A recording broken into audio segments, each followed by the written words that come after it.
High, আমি Francisca. আজ আমরা দেখছি ফটোগ্রাফস। আপনার ছবিগুলো কাঠের ওপর মুদ্রিত হলে একটি দুর্দান্ত চেহারা অর্জন করতে পারে। লেজার প্রিন্টার দিয়ে আপনার প্রিয় ছবির একটি মিরর ইমেজ প্রিন্ট করতে হবে। হার্ডওয়্যারের দোকান থেকে আপনি যে আকার চান সে আকারের কাঠের টুকরো নিয়ে আসুন। ফটো ট্রান্সফার পঞ্চ আনুন, একটি পেইন্ট ব্রাশ, পানি, একটি স্পঞ্জ, কিছু পরিষ্কার রং। আপনার ছবি কেটে বের করুন।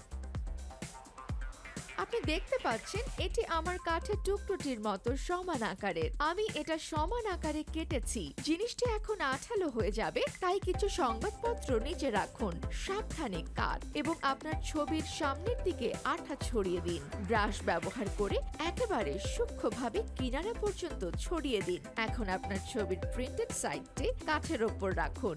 নিশ্চিত করুন যে ছবিটি সেখানে ভালোভাবে আটকে গেছে। কিনারা দিয়ে ভেতরের সব বাতাসের বুদবুদ বের করে দিন। আপনি যদি কোনো বুদবুদ পেয়ে থাকেন তাহলে রোলিং পিন ব্যবহার করে নিশ্চিত করুন যে আপনি সমস্ত বুদবুদ বের করেছেন। আপনি একটি রোলারও ব্যবহার করতে পারেন। সারা রাত শুকোতে দিন। এখন কাগজটি ভেজাতে একটি চপচপে ভেজা স্পঞ্জ ব্যবহার করুন এবং ঘষতে শুরু করুন।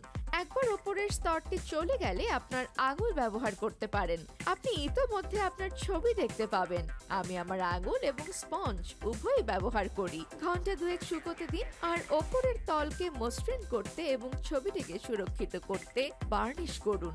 ব্যাস, হয়ে গেল একটি দুর্দান্ত ছবি যা আপনি পরিবার এবং বন্ধুদের দিতে পারেন বা আপনার নিজের বসের ঘরে টাঙাতে পারেন।